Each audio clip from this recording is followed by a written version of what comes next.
നമ്മൾ ഡിസ്കസ് ചെയ്യുന്നത് ന്യൂട്രീഷനെ കുറിച്ചിട്ടാണ്.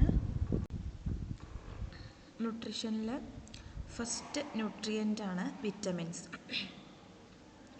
ടൈപ്സ് ഓഫ് വിറ്റമിൻസ് ഉണ്ട്. അതിൽ രണ്ട് കാറ്റഗറി ഓഫ് വിറ്റമിൻസ് ആണ് നമുക്കുള്ളത്.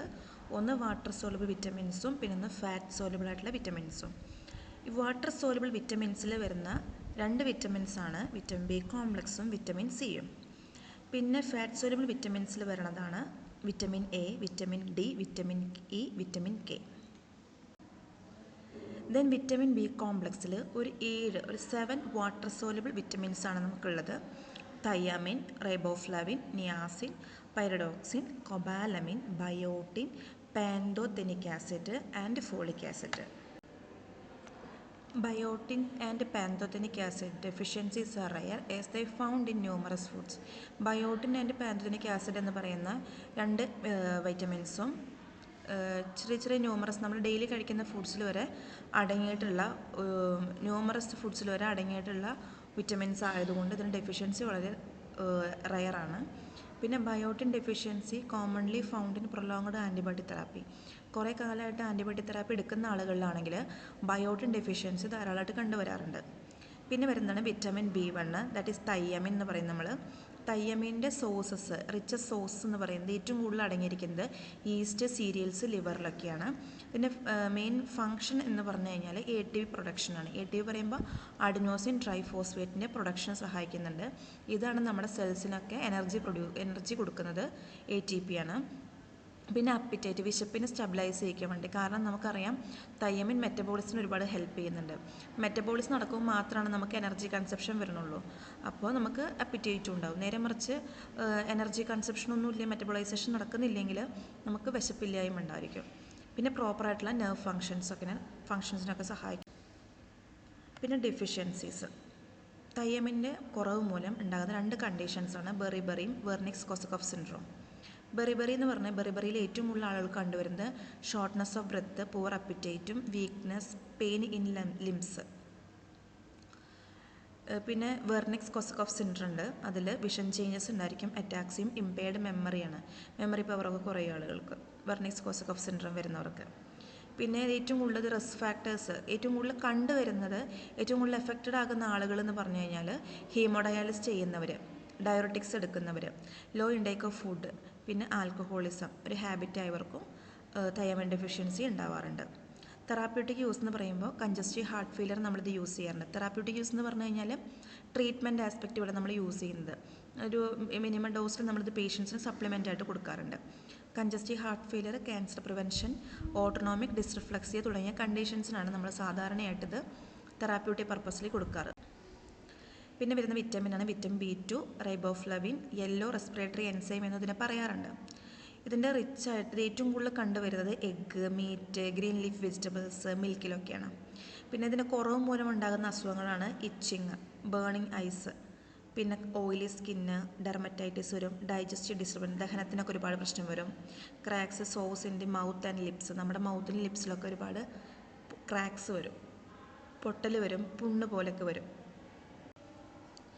പിന്നെ ഇതിൻ്റെ റിസ്ക് ഫാക്ടേഴ്സ് എന്ന് പറഞ്ഞാൽ ഏറ്റവും കൂടുതൽ കണ്ടുവരുന്നത് ആൽക്കഹോളിക് ആയിട്ടുള്ള ആളുകളിൽ, കാറ്ററാക്റ്റ് ഉള്ളവരിൽ, സിക്കിൾസിൽ അനീമിക്കൊക്കെ ഉള്ളവരിലാണ് ഏറ്റവും കൂടുതൽ കണ്ടുവരുന്നത്. പിന്നെ വരുന്ന വിറ്റമിനാണ് B3, that is niacin main richest sources അല്ലെങ്കിൽ നിയാസിൻ ഏറ്റവും കൂടുതൽ കണ്ടുവരുന്നത് liver, kidney, meat, green leaf vegetables, grain സെൽസിലൊക്കെയാണ്. നിയാസിൻ്റെ മെയിൻ ഫങ്ഷൻ എന്ന് പറഞ്ഞു കഴിഞ്ഞാൽ എനർജി പ്രൊഡക്ഷനാണ് സഹായിക്കുന്നത്. പിന്നെ നമ്മുടെ ബോഡിയിൽ സർക്കുലേഷനൊക്കെ ഒരുപാട് ഹെൽപ്പ് ചെയ്യുന്നുണ്ട്. പിന്നെ സ്കിന്നിൻ്റെ, ടങ്കിൻ്റെ, നെർവ് സിസ്റ്റത്തിൻ്റെയൊക്കെ പ്രോപ്പർ മെയിൻ്റനൻസിനും ഫങ്ഷനും സഹായിക്കുന്നുണ്ട്. ഇതിൻ്റെ കുറവ് മൂലം ഉണ്ടാകുന്ന അസുഖമാണ് പെല്ലഗ്രയിൽ മെയിനായിട്ട് നമുക്ക് കാണാൻ കഴിയും. പെല്ലഗ്ര പേഷ്യൻസിന് സ്കിന്നൊക്കെ ഭയങ്കര ഇൻഫ്ലെയിംഡ് ആയിരിക്കും, മൗത്തിലൊക്കെ സോർനെസ് വരും, അതിങ്ങനെ വ്രണങ്ങൾ പോലെ പുണ്ണ് പോലെയൊക്കെ കാണപ്പെടും, ഡിമെൻഷ്യ വരും, മെമ്മറിക്ക് ഒരുപാട് ഇമ്പയർമെൻറ്റ് വരും, മെമ്മറി ലോസൊക്കെ വരും പേഷ്യൻസിന്, ഡയേറിയ വരും. പിന്നെ വരുന്നത് irritability, fatigue, insomnia, mental depression. പിന്നെ വരുന്ന വിറ്റമിനാണ് vitamin B4, that is pantothenic acid. ഇതിൻ്റെ ഏറ്റവും കൂടുതൽ കണ്ടുവരുന്ന ഫ്രൂട്ട്സ്, മീറ്റ്, പോൾട്രി ഐറ്റംസ്, ലെഗ്യൂംസിലൊക്കെയാണ് കാണപ്പെടുന്നത്. മെയിൻ ഫങ്ഷൻ എന്ന് പറയുന്നത് പ്രൊഡ്യൂസ് എനർജി. അടുത്ത വിറ്റമിനാണ് വിറ്റമിൻ B6. നമ്മളതിനെ പാരഡോക്സ് എന്ന് പറയാറുണ്ട്. ഇത് ഏറ്റവും കൂടുതൽ കണ്ടുവരുന്ന മീറ്റ്, എഗ്സ്, ഗ്രീൻ ലീഫി വെജിറ്റബിൾസിലൊക്കെയാണ്. മെയിൻ ഫങ്ഷൻസ് എന്ന് പറഞ്ഞു കഴിഞ്ഞാൽ ഏറ്റവും കൂടുതൽ ഹെൽപ്പ് ചെയ്യുന്നത് RBC പ്രൊഡക്ഷന് സഹായിക്കുന്നുണ്ട്, നെർവസ് സിസ്റ്റത്തിൻ്റെ പ്രോപ്പർ ഫങ്ഷനിങ്ങിന് സഹായിക്കുന്നുണ്ട്, ഇമ്മ്യൂണിറ്റി ബൂസ്റ്റപ്പ് ചെയ്യാൻ സഹായിക്കും, ഇമ്മ്യൂണിറ്റി കൂട്ടാനൊക്കെ സഹായിക്കും, മസിൽസിൻ്റെ സ്പാസം കുറയ്ക്കും, ക്രാംസ്, നംനെസ്, ഇങ്ങനെ മരവിക്കുന്ന അവസ്ഥ, മസിൽസ് കാലൊക്കെ മരവിക്കുക, അതുപോലെ തന്നെ ഭയങ്കര ക്രാമ്പിങ് ആയിട്ടുള്ള ഭയങ്കര ഒരു പിടിച്ചു വലിക്കുന്ന പോലത്തെ പെയിനൊക്കെ ഉണ്ടെങ്കിൽ അതൊക്കെ കുറയ്ക്കും. പിന്നെ സോഡിയത്തിൻ്റെയും ഫോസ്ഫറസിൻ്റെയും അളവ് ഒന്ന് ബാലൻസ് ചെയ്യാനൊക്കെ അത് സഹായിക്കും. പെരഡോക്സിൻ സഹായിക്കാറുണ്ട്. പിന്നെ ഇതിൻ്റെ കുറവ് മൂലം ഉണ്ടാകുന്ന അസുഖങ്ങളാണ് ഭയങ്കര നെർവസ്നെസ് ഫീൽ ചെയ്യും, ഇൻസോംനിയ, ഉറക്കക്കുറവുണ്ടാവും, സ്കിന്നിലൊക്കെ ലീഷൻസ് വരും, ആംസ് ലെഗ് ക്രാംസ് ഒക്കെ വരും, ലോസ് ഓഫ് മസിൽ കൺട്രോളും വീക്ക്നെസ്സും ഉണ്ടായിരിക്കും വരില്ല. അടുത്ത വിറ്റമിനാണ് വിറ്റമിൻ B7, ബയോട്ടിനാണത്. ബയോട്ടിൻ ഏറ്റവും കൂടുതൽ കാണപ്പെടുന്നത് എഗ് യോക്ക്, നമ്മുടെ എഗ്ഗിൻ്റെ യോക്കിൽ കാണപ്പെടുന്നുണ്ട്. മീറ്റ്, സോയാബീൻസിലൊക്കെ ധാരാളമായിട്ട് കണ്ടുവരുന്നു. നമ്മുടെ ബയോട്ടിൻ്റെ ഫങ്ഷൻസ് എന്ന് പറഞ്ഞാൽ എനർജി പ്രൊഡ്യൂസ് ചെയ്യാൻ സഹായിക്കുന്നുണ്ട്. പിന്നെ നമ്മുടെ ബോഡി കെമിക്കൽസിൽ പ്രൊഡക്ഷൻ, അതിൽ എസ്പെഷ്യലി നമ്മുടെ ഇൻസുലിനൊക്കെ ഇല്ലേ, ഇൻസുലിൻ്റെയൊക്കെ പ്രൊഡക്ഷൻ ഒരുപാട് സഹായിക്കുന്നുണ്ട്. പിന്നെ ജീനുകളുടെ എക്സ്പ്രഷൻസ്, ജീനുകളുടെ ക്യാരക്ടറിസ്റ്റിക്സ് ഒക്കെ കാണിക്കാനൊക്കെ ആ ജീനിനെ അതിൻ്റെ ഒരു നേച്ചർ എക്സ്പ്രസ് ചെയ്യിക്കാൻ സഹായിക്കുന്നത് ബയോട്ടിനാണ്.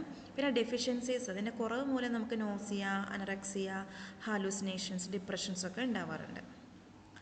വിറ്റമിൻ B9 ഫോളിക് ആസിഡാണ്, വളരെ ഇമ്പോർട്ടൻ്റ് ആയിട്ടുള്ളൊരു വിറ്റമിനാണ്. ഇത് ഏറ്റവും കൂടുതൽ കണ്ടുവരുന്നത് ഈസ്റ്റിലും ലീഫി വെജിറ്റബിൾസിലാണ്. എസ്പെഷ്യലി നമ്മുടെ നല്ല ഡാർക്ക് കളറിൽ, ഗ്രീൻ കളറിൽ കാണപ്പെടുന്ന ചീരകളിലൊക്കെ ഒരുപാട് കാണപ്പെടുന്നുണ്ട് ഫോളിക് ആസിഡ്. പിന്നെ സിന്തസിസ് ഓഫ് ന്യൂക്ലിക് ആസിഡാണ് ഇതിൻ്റെ ഏറ്റവും കൂടുതൽ ഇമ്പോർട്ടൻ്റ് ആയിട്ടുള്ളൊരു ഫംഗ്ഷൻ എന്ന് പറയുന്നത്. പിന്നെ ഇതിൻ്റെ കുറവ് മൂലം ന്യൂറൽ ട്യൂബ് ഡിഫക്റ്റ് ഉണ്ടാവാറുണ്ട്. നമ്മുടെ ന്യൂറൽ ട്യൂബ്, സ്പൈനൽ കോഡ് പ്രോപ്പറായിട്ട് ക്ലോസ് ചെയ്യാതെ കുഞ്ഞുങ്ങളിൽ കാണപ്പെടുന്ന ഒരു അബ്നോർമാലിറ്റിയാണ് ന്യൂറൽ ട്യൂബ് ഡിഫക്റ്റ്. പിന്നെ അനീമിക് ആവും ആളുകൾ പെട്ടെന്ന്. ഇതിന് നമ്മൾ ഇത് തെറാപ്യൂട്ടിക് പർപ്പസിൽ യൂസ് ചെയ്യാറുണ്ട്. അതായത് ഒരു ട്രീറ്റ്മെൻറ്റ് ആസ്പെക്റ്റിൽ നമ്മളിതിന് ഒരു സപ്ലിമെൻറ്റ് പോലെ കൊടുക്കാറുണ്ട് ആളുകളിൽ. എസ്പെഷ്യലി ഇത് കൊടുക്കുന്നത് ക്രോണിക് ഹീമോലൈറ്റിക് അനീമിക് കണ്ടീഷനിലാണ് കൊടുക്കാറ്. അടുത്ത വിറ്റമിനാണ് വിറ്റമിൻ B12, കൊബാലമിൻ നമ്മൾ പറയാറുണ്ട്. ഈ കൊബാലമിൻ ഏറ്റവും കൂടുതൽ കണ്ടുവരുന്നത് എഗ്ഗ്, ഫിഷ്, പോൾട്രി ഐറ്റംസ്, മിൽക്കിലൊക്കെയാണ്. ഫങ്ഷൻസ്, ഇതിനുകൊണ്ട് നമുക്ക് നെർവ് ഫങ്ഷൻ ഒരുപാട് ഹെൽപ്പ് ചെയ്യുന്നുണ്ട്. RBCs പ്രൊഡ്യൂസ് ചെയ്യാൻ സഹായിക്കുന്നുണ്ട്, DNA റീപ്രൊഡക്ഷൻ സഹായിക്കും, anaemia, metabolising fats and protein, ഇതൊക്കെയാണ് main functions of cobalamin. Anaemia prevent ചെയ്യുകയൊക്കെ ചെയ്യും. ഡെഫിഷ്യൻസീസിൻ്റെ കുറവ് മൂലം നമുക്ക് അനീമിയ വരും, നെർവ് ഡാമേജ് വരുന്നുണ്ട്, ഹൈപ്പർ സെൻസിറ്റിവിറ്റി. ഇത് ഏറ്റവും കൂടുതൽ കണ്ടുവരുന്നത് പെർനീഷ്യസ് അനീമിയ ഉള്ള ആളുകളിൽ. അപ്പോൾ ഇങ്ങനത്തെ പെർനീഷ്യസ് അനീമിയ ഉള്ള ആളുകളാണെങ്കിൽ ഇവർ റെഗുലറായിട്ട് B12 ഇഞ്ചക്ഷൻസ് എടുക്കേണ്ടി വരും. പിന്നെ HIV ഉള്ളവരിലും ക്രോണിക് ഫാറ്റിക് സിൻഡ്രം ഉള്ളവരിലും കൊബാലമിൻ ഡെഫിഷ്യൻസി ഉണ്ടാവാം. പിന്നെ വിറ്റമിൻ C ആണ്, മറ്റൊരു പേര് അസ്കോർബിക് ആസിഡാണ്. വിറ്റമിൻ C ഏറ്റവും കൂടുതൽ കണ്ടുവരുന്നത് fruits, vegetables, tomato, orange juice, sweet potato, അതുപോലെ ഈ പുളിപ്പുള്ള ഒരുതരം ഫ്രൂട്ടുകളിൽ, ലെമണിലൊക്കെ ധാരാളം വൈറ്റമിൻ C കണ്ടുവരുന്നുണ്ട്. ഫങ്ഷൻസ് എന്ന് പറഞ്ഞു കഴിഞ്ഞാൽ കൊളാജൻ സിന്തസിസിന് സഹായിക്കും. പിന്നെ body to fight against infection, നമ്മുടെ ശരീരത്തിൽ ഇമ്മ്യൂണിറ്റി കൂട്ടും. എന്നിട്ട് എന്ത് ചെയ്യും, പുറമേ നിന്ന് വരുന്ന ഇൻഫെക്ഷൻ അഗെയിൻസ്റ്റ് ആയിട്ടൊക്കെ ഒരു വർക്ക് ചെയ്യും. പിന്നെ ഗമ്മിൻ്റെ ഹെൽത്തിനെ സഹായിക്കുന്നുണ്ട്. നമ്മുടെ ഗമ്മൊക്കെ ഹെൽത്തി ആയിട്ട് ബ്ലീഡിങ് ഒന്നുമില്ല, അതൊക്കെ ബ്ലീഡിങ് ഒക്കെ പ്രിവെൻറ്റ് ചെയ്യുന്നത് ഈ അസ്കോർബിക് ആസിഡ്സ് ആണ്. പിന്നെ ക്യാൻസർ പ്രിവെൻറ്റ് ചെയ്യും, ഹാർട്ട് ഡിസീസും പ്രിവെൻറ്റ് ചെയ്യും വൈറ്റമിൻ C. പിന്നെ ഇതിൻ്റെ കുറവ് മൂലം ഉണ്ടാകുന്നൊരു മോസ്റ്റ് ഇമ്പോർട്ടൻറ്റ് കണ്ടീഷനാണ് സ്കർവി എങ്ങനെയാണ് നമുക്ക് മാനിഫെസ്റ്റ് ചെയ്യുന്നത്, എങ്ങനെയാണ് നമുക്ക് മനസ്സിലാക്കാൻ കഴിയുകയെന്ന് വെച്ചാൽ ഗംസ് ബ്ലീഡ് ചെയ്യും, പിന്നെ അപ്പിറ്റൈറ്റ് കുറയും, സ്കിന്നിൽ റാഷസ് ഫോം ചെയ്യും, ഭയങ്കര ക്ഷീണം, ഫറ്റീഗൊക്കെ ഫീൽ ചെയ്യും. പിന്നെ നമുക്ക് എന്ത് മുറിവുകളൊക്കെ ഉണ്ടായാലും സ്ലോ ഹീലിംഗ് ആയിരിക്കും, പെട്ടെന്ന് ഉണങ്ങില്ല, ജോയിൻറ്റ് പെയിൻ വരും, അനീമിയ, വെയിറ്റ് ലോസ് ഒക്കെ കണ്ടുവരാറുണ്ട്. നമ്മളിത് ട്രീറ്റ്മെൻറ്റ് ആസ്പെക്റ്റിൽ യൂസ് ചെയ്യാറുണ്ട്. കാർഡിയോവാസ്കുലർ ഡിസീസിൽ, കാറ്ററാക്റ്റ് ഉള്ളവർക്ക്, ഡയബറ്റീസ് മെലിറ്റസ് ഉള്ളവർക്ക്, ക്യാൻസർ പേഷ്യൻസിന്, ലെഡ് ടോക്സിറ്റി ഉണ്ടായിക്കഴിഞ്ഞാൽ, കോമൺ കോൾഡിനൊക്കെ നമ്മൾ വൈറ്റമിൻ C തെറാപ്യൂട്ടിക് പർപ്പസിൽ കൊടുക്കാറുണ്ട് പേഷ്യൻസിന്. പിന്നെ വരുന്ന വിറ്റമിനാണ് vitamin A. Vitamin A retinol എന്ന് പറയാറുണ്ട്, റെറ്റിനോയിക് ആസിഡ്. സോഴ്സസ് ഏറ്റവും കൂടുതൽ കണ്ടുവരുന്നത് ഫിഷ് ലിവർ ഓയിലാണ്, എഗ് യോക്കിൽ കണ്ടുവരുന്നുണ്ട്, മിൽക്കിൽ, cheese, butter. Pro vitamin A, carotene, ഏറ്റവും കൂടുതൽ കെരോട്ടിൻ റിച്ച് ആയിട്ടുള്ളത് യെല്ലോ ആൻഡ് ഡാർക്ക് ഫ്രൂട്ട്സ് ആണ്. ഫങ്ഷൻസ് നോർമൽ വിഷന് സഹായിക്കും, പിന്നെ കാർട്ടിലേജിൻ്റെയും ബോണിൻ്റെയും ഒക്കെ ഗ്രോത്തിന് സഹായിക്കുന്നുണ്ട്. പിന്നെ നമുക്ക് ഇൻഫെക്ഷനൊക്കെ ഉണ്ടാവുകയാണെങ്കിൽ അതിന് എഗെയിൻസ്റ്റ് ആയിട്ട് ഇമ്മ്യൂണിറ്റി ബൂസ്റ്റപ്പ് ചെയ്യാൻ സഹായിക്കുന്നു. ആൻറ്റി പ്രോലിഫറേറ്റീവ് ഇഫക്റ്റൊക്കെ ആർക്കുണ്ട്, നമ്മുടെ പ്രോവൈറ്റമിൻ എക്ക് ഉണ്ട്. ഈ വൈറ്റമിൻ എയുടെ ഡെഫിഷ്യൻസി മൂലം, കുറവ് മൂലം കുറച്ച് കണ്ടീഷൻസ് നമുക്ക് ഉണ്ടാകുന്നുണ്ട്. അതിൽ ഫസ്റ്റ് വണ്ണാണ്, ആദ്യത്തെ കണ്ടീഷൻ ഇമ്പയർഡ് വിഷനാണ്. നൈറ്റ് ബ്ലൈൻഡ്നെസ്, രാത്രി സമയങ്ങളിൽ കണ്ണ് കാണില്ല. നമുക്ക് ഇരുട്ടാണെങ്കിലും കുറച്ചൊന്ന് കണ്ണ് കാണുമല്ലോ നടക്കാനൊക്കെ, പക്ഷെ ഇത് തീരെ കാണത്തില്ല. പിന്നെ എക്സ്ട്രീംലി ഡ്രൈ ആയിട്ടുള്ള സ്കിന്നും ഹെയറും നെയിൽസൊക്കെ ഡ്രൈ ആയി പെട്ടെന്ന് ബ്രിട്ടിലാകും ഇതൊക്കെ. പിന്നെ എപ്പിത്തീലിയൽ മെറ്റാപ്ലേഷ്യയും കെരാറ്റിനൈസേഷനും ഉണ്ടായിരിക്കും. പിന്നെ സിറോഫ്താൽമിയ ഡ്രൈ ആയിരിക്കും ഉണ്ടാവുക, അതിനെയാണ് സിറോഫ്താൽമിയ എന്ന് പറയുന്നത്. ഏറ്റവും കൂടുതൽ കണ്ടുവരുന്ന യങ് ചിൽഡ്രനിലും പിന്നെ ഇൻഎഡ്യൂക്കേറ്റഡ് പ്രോപ്പർ ഹെൽത്ത് കെയർ കിട്ടാത്ത ട്രൈബ്സ്, അങ്ങനെയുള്ള നമുക്ക് ഹെൽത്ത് ഫെസിലിറ്റീസ് എത്താൻ പറ്റാത്ത ഏരിയകളിലുള്ള കുഞ്ഞുങ്ങളിലൊക്കെ ഏറ്റവും കൂടുതൽ വൈറ്റമിൻ എ ഡെഫിഷ്യൻസി കാണാറുണ്ട്. പിന്നെ adult with pancreas disorders, liver disorders, intestinal problems ഉള്ളവർക്കും ഏറ്റവും കൂടുതൽ കണ്ടു. പിന്നെ വരുന്ന വിറ്റമിനാണ് വിറ്റമിൻ ഡി. കാൽസിഫറോൾ D2 ആണ്, കോളി കാൽസിഫറോൾ D3 ആണ്. അപ്പോൾ ഇതിന് ഏറ്റവും കൂടുതൽ നമുക്കറിയാം natural source of vitamin D എന്ന് പറയുന്നത്, അതായത് പ്രകൃതിയിൽ നിന്നും കിട്ടുന്ന വൈറ്റമിൻ ഡി നമുക്ക് സൂര്യപ്രകാശത്തിൽ നിന്നും സൺലൈറ്റിൽ നിന്നുമാണ്. പിന്നെ milk, fish, orange juice, fortified സീരിയൽസൊക്കെ richest source of vitamin D ആണ്. പിന്നെ ഇതിൻ്റെ ഫംഗ്ഷൻ എന്ന് പറഞ്ഞാൽ ഹെൽപ്പ് ചെയ്യുന്നത് നമ്മുടെ കാൽഷ്യം ഫോസ്ഫറസിൻ്റെ ലെവൽ പ്ലാസ്മയിൽ മെയിൻറ്റെയിൻ ചെയ്യാൻ സഹായിക്കും. മെറ്റബോളിസത്തിന് ഒരുപാട് സഹായിക്കുന്നുണ്ട്. ബോൺ മിനറലൈസേഷൻ, ബോണിൻ്റെ ഒക്കെ ഡെൻസിറ്റി മെയിൻറ്റെയിൻ ചെയ്യാനൊക്കെ സഹായിക്കും. പിന്നെ ന്യൂറോ മസ്കുലർ ട്രാൻസ്മിഷനൊക്കെ ഹെൽപ്പ് ചെയ്യുന്നുണ്ട്. ഇതിൻ്റെ കുറവ് മൂലം നമുക്ക് റിക്കറ്റ്സ് വരും. റിക്കറ്റ്സ് പറഞ്ഞാൽ ഡിലേ, ബോൺ ഗ്രോത്ത് ഭയങ്കര ഡിലേ ആവും, വീക്കാകും ബോണൊക്കെ, ഭയങ്കര പെയിനൊക്കെ ഉണ്ടാകും. നമ്മുടെ സ്പൈനിൽ, പെൽവിസ്, ലെഗ്സിലൊക്കെ ഭയങ്കര പെയിനൊക്കെ നമുക്കുണ്ടായിരിക്കും. പിന്നെ ഹൈപ്പോകാൽസീമിയ, കുറേ കാലമായിട്ട് പേഷ്യൻസിന് ഇങ്ങനെ കാൽഷ്യം ലെവൽ കുറഞ്ഞു വരുമ്പോൾ എന്തുണ്ടാകും, ടെറ്റനി എന്ന് പറയുന്നൊരു കോംപ്ലിക്കേഷനിലോട്ട് ഇത് മാറും. പിന്നെ റിസ്ക് ഫാക്ടേഴ്സ് ഏറ്റവും കൂടുതൽ കണ്ടുവരുന്നത് എൽഡേർലി, വയസ്സായവരിൽ, പിന്നെ ഒരുപാട് കവേർഡ് പ്രൊട്ടക്റ്റഡ് സ്കിന്നൊക്കെ ഒരുപാട് കവർ ചെയ്ത് പ്രൊട്ടക്റ്റ് ചെയ്യുന്ന ആളുകൾ, പർദ്ദ സിസ്റ്റം ഒക്കെ യൂസ് ചെയ്യുന്നവർക്ക് ഇത് കണ്ടുവരാറുണ്ട്. പിന്നെ ബ്രസ്റ്റ് ഫീഡ് ചെയ്യുന്ന ഇൻഫൻസിനും കാണും. വിറ്റമിൻ ഇ ആണ് അടുത്തത്. ഇതിൽ ടോക്കോഫെറോളും ടോക്കോട്രിനോളും ഉള്ളത്. ഇതിലെ സോഴ്സസ് ഏറ്റവും കൂടുതൽ കണ്ടുവരുന്നത് വെജ്, സ്പിനാച്ച്, ക്യാരറ്റ്, പിന്നെ egg, bread, almond, peanut, veg ഓയിൽസിലൊക്കെയാണ് ഏറ്റവും കൂടുതൽ കണ്ടുവരുന്നത്. ഒരു ആൻറ്റി ഓക്സിഡൻ്റ് ആയിട്ട് ഇത് ആക്ട് ചെയ്യുന്നുണ്ട്. ഫ്രീ റാഡിക്കലിനൊക്കെ ഫോർമേഷനൊക്കെ വരെ പ്രിവെൻറ്റ് ചെയ്യും. പ്ലേറ്റ്ലെറ്റുകൾ അഗ്രിഗേറ്റ് ചെയ്യുന്നതിന് അതിനെതിരായിട്ട് പ്രവർത്തിക്കും, പ്ലേറ്റ്ലെറ്റ് അഗ്രിഗേഷൻ. പിന്നെ വാസോഡൈലറ്റേഷൻ, നമ്മുടെ വെസൽസൊക്കെ ഡൈലേറ്റ് ചെയ്യാൻ ഹെൽപ്പ് ചെയ്യുന്നുണ്ട്. സ്കാവഞ്ചേഴ്സ് ഓഫ് ഫ്രീ റാഡിക്കൽ, ഈ ഫ്രീ റാഡിക്കൽ ഫോർമേഷൻ ചെയ്യുമ്പോഴാണ് നമുക്ക് ഈ ക്യാൻസറൊക്കെ വരുന്നത്. അപ്പം അങ്ങനത്തെ ഫ്രീ റാഡിക്കലിനെതിരായിട്ടൊക്കെ പ്രവർത്തിക്കുന്നുണ്ട് ഇവർ. ഇതിൻ്റെ കുറവ് മൂലം ഉണ്ടാകുന്നതാണ് ഹീമോലൈറ്റിക് അനീമിയ, എസ്പെഷ്യലി കുട്ടികളിലാണ് കണ്ടുവരുന്നത്. പിന്നെ ഇമ്പയർഡ് കോർഡിനേഷൻ, മസിൽ റിലാക്സേഷൻ, പിന്നെ increasing risk of cardiovascular disease ഉണ്ടാവാനുള്ള റിസ്ക് കൂട്ടും. ഇത് നമ്മൾ തെറാപ്യൂട്ടിക് പർപ്പസ് അല്ലെങ്കിൽ മെഡിസിനൽ ആസ്പെക്റ്റിൽ നമ്മൾ യൂസ് ചെയ്യുന്നത് ഡയബറ്റീസ് മെലിറ്റസ് പേഷ്യൻസിനും ക്യാൻസർ പേഷ്യൻസ്, കാർഡിയോവാസ്കുലർ ഡിസീസുള്ള പേഷ്യൻസിനൊക്കെയാണ് നമ്മൾ കോമൺ ആയിട്ട് യൂസ് ചെയ്യുന്നത്. വൈറ്റമിൻ കെ എന്ന് പറഞ്ഞു കഴിഞ്ഞാൽ സോഴ്സ് എന്ന് പറഞ്ഞാൽ veg oils, almond, peanut, spinach. പിന്നെ നമ്മുടെ ബോഡിയിൽ ഇത് പ്രൊഡ്യൂസ് ചെയ്യുന്നു, നമ്മുടെ ഗട്ട് പ്രൊഡ്യൂസ് ചെയ്യുന്നു. Gut bacteria vitamin K produce ചെയ്യാറുണ്ട്. ഇതിന് ഏറ്റവും കൂടുതൽ ഹെൽപ്പ് ചെയ്യുന്നത് ഇപ്പം ക്ലോട്ട് ചെയ്യാൻ, ബ്ലഡ് ക്ലോട്ടിങ്ങിനൊക്കെ സഹായിക്കും. മുറിവൊക്കെ വന്നു കഴിഞ്ഞ് പെട്ടെന്ന് ക്ലോട്ട് ചെയ്യുന്നത് എന്തുകൊണ്ടാണ്, വൈറ്റമിൻ കെയുടെ പ്രസൻസ് ഉള്ളത് കൊണ്ടാണ്. പിന്നെ ബോൺസിൻ്റെ മിനറലൈസേഷന് സഹായിക്കുന്നുണ്ട്. ഇതിൻ്റെ കുറവ് മൂലം ഉണ്ടാകുന്ന കണ്ടീഷൻസാണ് ബിലിയറി ഒബ്സ്ട്രക്ഷൻ, നമ്മുടെ ബൈൽ ഡക്റ്റൊക്കെ ഒബ്സ്ട്രക്റ്റായി പോവും, ഹെമറേജ് വരും. അതായത് പ്ലേറ്റ്ലെറ്റിൻ്റെ ബ്ലഡ് ക്ലോട്ടിങ്ങിന് സഹായിക്കണമെങ്കിൽ വൈറ്റമിൻ കെ വേണം. വൈറ്റമിൻ കെയുടെ ആബ്സെൻസ് മൂലം എന്തുണ്ടാകും, ഹെമറേജ് വരും. പിന്നെ ഇൻഫാൻസിലാണ് കോമൺ ആയിട്ട് കണ്ടുവരുന്നത്.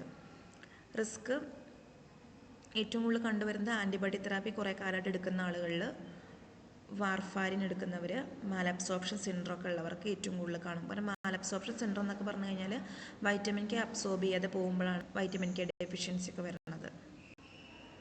പിന്നെ കോഷിയോർക്കറും മരാസ്മസും, പ്രോട്ടീൻ എനർജി മാൽന്യൂട്രീഷനൊക്കെ വരുന്ന രണ്ട് കണ്ടീഷൻസാണ് കോഷിയോർക്കറും കോഷിയോർക്കർ എന്ന് പറഞ്ഞാൽ ഒരു അക്യൂട്ട് ഇൽനെസ്സാണ്, പെട്ടെന്നാണ് കാണുക.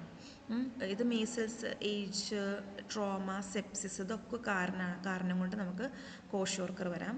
പിന്നെ ഇത് പ്രോട്ടീനാണ് പ്രിൻസിപ്പൽ ന്യൂട്രിയൻറ്റ്. പ്രോട്ടീൻ്റെ ഡെഫിഷ്യൻസി മൂലമാണ് ക്വാഷിയോർക്കർ വരുന്നത്. 18 മന്ത് മുതൽ 3 വയസ്സുള്ള കുഞ്ഞുങ്ങളിലാണ് ഇത് ഏറ്റവും കൂടുതൽ റാപ്പിഡായിട്ട് കണ്ടുവരുന്നത്. റാപ്പിഡ് അക്യൂട്ട് ഓൺസെറ്റാണ്, പെട്ടെന്നാണ് ഇത് വരിക. വെയിറ്റ് ലോസ് ഉണ്ടായിരിക്കും, കുറച്ച് വെയിറ്റ് ലോസ് ഒക്കെ സംഭവിക്കും, പക്ഷെ ഭയങ്കര മോർട്ടാലിറ്റി റേറ്റ്, ഡെത്ത് റേറ്റ് കൂടുതലാണ്. ഇനി മരാസ്മസ് നോക്കുകയാണെങ്കിൽ കുറേ കാലം ക്രോണിക്കാണ്, അതുകൊണ്ട് സ്റ്റെപ്പ് ബൈ സ്റ്റെപ്പായിട്ടാണ് ഡെവലപ്പ് ചെയ്യുക. ഒരു സിവിയർ പ്രൊലോങ്ഡ് സ്റ്റാർവേഷൻ ആവും ഇതിന് കാരണമാകുന്നത്. ക്രോണിക് ഇൻഫെക്ഷനാണ്. ഇതിൽ കാലറിയും പ്രോട്ടീനും ഒരുപോലെ പ്രിൻസിപ്പൽ ന്യൂട്രിയൻസ് ആയിട്ട് വരുന്നുണ്ട്. 6 മന്ത് മുതൽ 5 ഇയേഴ്സ് വരെയുള്ള കുഞ്ഞുങ്ങൾക്കാണ് ഇത് കണ്ടുവരുന്നത്. ഭയങ്കര ക്രോണിക്കാണ്, സ്ലോ ഓൺസെറ്റാണത്, മെല്ലെ മെല്ലെ വരുള്ളൂ, പ്രോഗ്രസീവ് ആണത്. സിവിയർ വെയിറ്റ് ലോസ് വരുന്നുണ്ട്. ലോ മോർട്ടാലിറ്റി റേറ്റ് വളരെ കുറവാണ്. പക്ഷേ ഇതുമായി ബന്ധപ്പെട്ട് എന്തെങ്കിലും അസുഖങ്ങൾ നമുക്ക് ഉണ്ടാവുകയാണെങ്കിൽ ആ കുഞ്ഞുങ്ങൾക്ക് പെട്ടെന്ന് ഡെത്ത് സംഭവിക്കാറുണ്ട്. ട്രീറ്റ്മെൻറ്റ് ആസ്പെക്ട്സ് നോക്കുവാണെങ്കിൽ സ്ലോലി ഇൻക്രീസ്, മെല്ലെ മെല്ലെ നമ്മൾ എന്ത് ചെയ്യും, കാലറി ഇൻടേക്ക് കൂട്ടി കൊടുക്കണം. സെവറൽ അല്ലെങ്കിൽ സ്മോൾ മീൽസ് ആയിട്ട് വേണം സ്റ്റാർട്ട് ചെയ്യാനായിട്ട്. ലിക്വിഡ് പ്രോട്ടീൻ സപ്ലിമെൻറ്റ്സ് കൊടുക്കുക, അതായത് ഡൈജഷന് പ്രോബ്ലം ഉള്ള കുഞ്ഞുങ്ങൾക്ക് നമ്മൾ ലിക്വിഡ് പ്രോട്ടീൻ സപ്ലിമെൻറ്റ് കൊടുക്കാം. മൾട്ടി വൈറ്റമിൻ സപ്ലിമെൻറ്റ്സ് കൊടുക്കാം. മെഡിക്കേഷൻ ടു ഇംപ്രൂവ് അപ്പിറ്റൈസേഴ്സ് കൊടുക്കാം.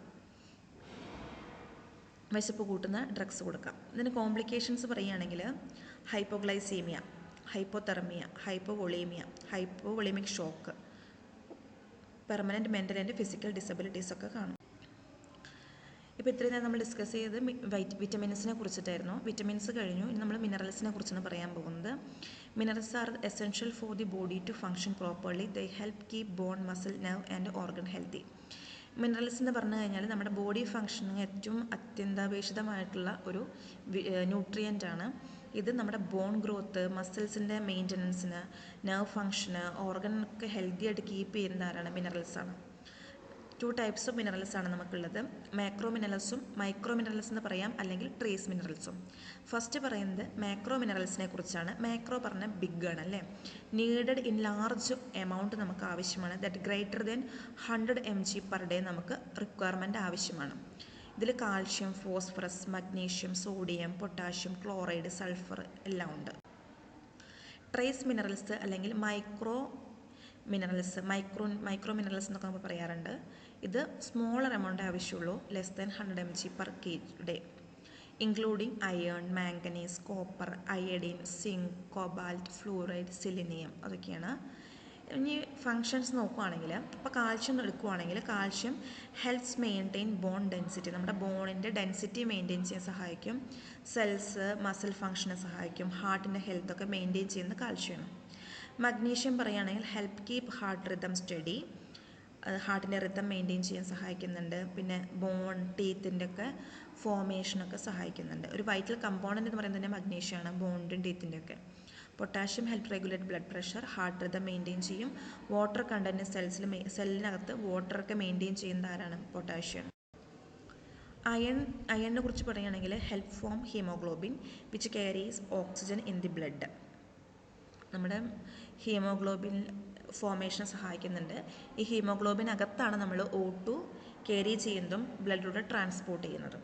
Zinc help the immune system to fight against illness, infection. നമുക്ക് എന്തെങ്കിലും ഇൻഫെക്ഷൻ വരികയാണെങ്കിൽ, ഇൽനെസ് വരികയാണെങ്കിൽ അതിന് അഗെയിൻസ്റ്റൊക്കെ ആയിട്ട് വർക്ക് ചെയ്യുന്നത് സിങ്കാണ്. സിങ്ക് എന്തിനെ ഹെൽപ്പ് ചെയ്യുന്നുണ്ട്, സെൽ ഗ്രോത്തിനും വൂണ്ട് ഹീലിങ്ങിനും സഹായിക്കുന്നുണ്ട്. സോഡിയം പറഞ്ഞു കഴിഞ്ഞാൽ help keep body fluid in balance and maintaining normal muscle and nerve function.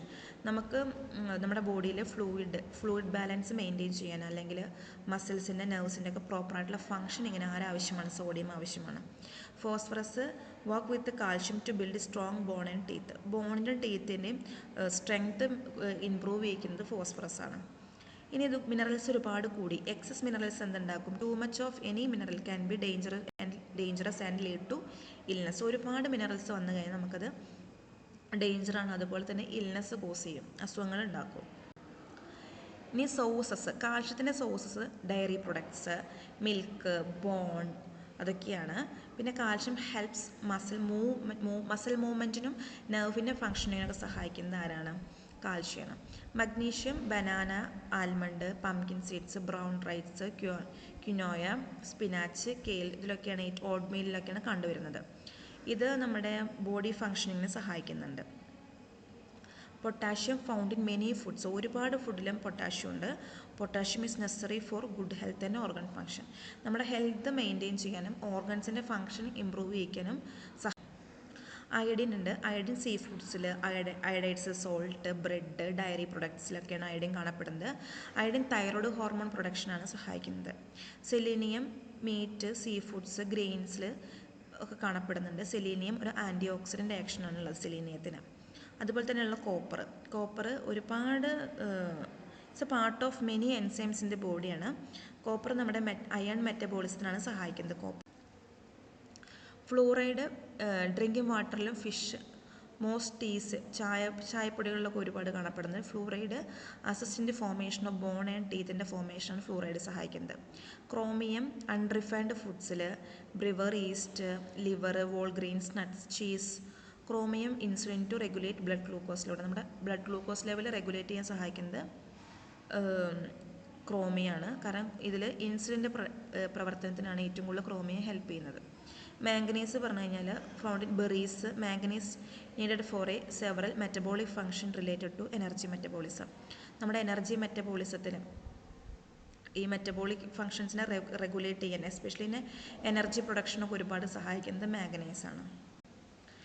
Deficiency, ഇപ്പോൾ അയൺ ഡെഫിഷ്യൻസി ആണെങ്കിൽ നമുക്ക് അയൺ ഡെഫിഷ്യൻസി അനീമിയ വരും. അത് ഫറ്റീഗ് ഉണ്ടാക്കും, വീക്ക്നെസ് ഉണ്ടാക്കും, പെയിൽ സ്കിന്നൊക്കെ ആവും നമ്മുടെ ബോഡി ഉണ്ടാവുക. Calcium deficiency can cause osteoporosis ഉണ്ടാക്കും, osteopenia and increase risk of fracture. ഈ എല്ലുകളൊക്കെ പെട്ടെന്ന് ബ്രിട്ടിലാകും. And cause muscle spasm, muscle cramps, numbness, tingling sensation, fingers ഒക്കെ ഉണ്ടാക്കും. Zinc deficiency causing impaired immune function, delayed wound healing, loss of appetite. It can also affect the skin, gastrointestinal tract, brain and central nervous system. Iodine deficiency causing goiter, enlargement of thyroid gland. Selenium deficiency causing Keshan disease. Phosphorus deficiency causing loss of appetite, anxiety, bad teeth. Magnesium deficiency causing anxiety, depression, mood swings, പിന്നെ numbness ഉണ്ടാക്കും, loss of appetite, nausea and tingling sensation. Other minerals ഡെഫിഷ്യൻസിയാണ് ഏതൊക്കെ? Rickets, tetany, hypocalcaemia, osteomalacia, vitamin K deficiency, pellagra and xerophthalmia. Disease specific diet ഉണ്ട്. Congestive heart failure നമ്മൾ low sodium low fat ഡയറ്റാണ് കൊടുക്കാറ്. Multiple സ്ക്ലറോസിന് fibre and potassium rich diet. Parkinson's disease high fibre and protein rich diet. Renal stone low calcium diet. Addison disease low potassium diet. Cushing syndrome potassium rich and low sodium ഡയറ്റാണ്. Phaeochromocytoma low sodium diet. Cholecystitis pancreatitis ആണെങ്കിൽ low fat protein rich ഡയറ്റാണ് കൊടുക്കുന്നത്. Diabetes മെലിറ്റസിന് low fat low carbohydrate ഡയറ്റാണ്. ഹെപ്പറ്റൈറ്റിസിന് carbohydrate rich ഡയറ്റാണ് കൊടുക്കുക. Cirrhosis of liver low fat low protein carbohydrate diet. Coeliac disease gluten free diet. GERD low fat fibre rich diet. Dumping disease high fat low fibre diet. Minus disease low. Tuberculosis ആണെങ്കിൽ high calorie high protein ഡയറ്റാണ്. കാരണം calorie requirement കൂടുതലാണ്, energy consumption കുറേ വരുന്നുണ്ട്. COPDക്കും ഇതുപോലെ തന്നെയാണ്, high calorie high protein, പക്ഷേ അതിൻ്റെ കൂടെ ലോ ഫാറ്റ് ഡയറ്റും കൂടിയുണ്ട്. Glomerular nephritis nephrotic syndrome low protein low fat low sodium diet. Fracture ആണെങ്കിൽ ഹൈ കാലറി ഹൈ പ്രോട്ടീൻ ഡയറ്റാണ്. ഡിജോക്സിൻ ഡയററ്റിക് ആണെങ്കിൽ potassium rich diet. Hyperparathyroidism low calcium phosphorus rich ഡയറ്റാണ് കൊടുക്കാറ്. ടെറ്റനിക്ക് കാൽഷ്യം റിച്ച് ഡയറ്റാണ് നമ്മൾ കൊടുക്കുന്നത്.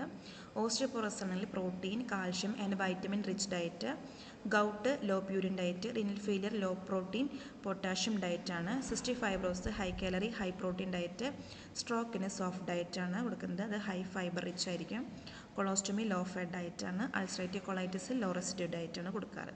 അപ്പോൾ ഇത്രയാണ് നമുക്ക് ന്യൂട്രീഷനെ കുറിച്ച് പറയാനുള്ളത്. ഇതിൽ നമ്മൾ ഡിസ്കസ് ചെയ്ത് വിറ്റമിൻസും മിനറൽസിനെയും കുറിച്ചായിരുന്നു, അതിന് ഡെഫിഷ്യൻസീസും അതിന് ഡെഫിഷ്യൻസീസ് ഉണ്ടാകുന്ന കണ്ടീഷൻസും. Thank you.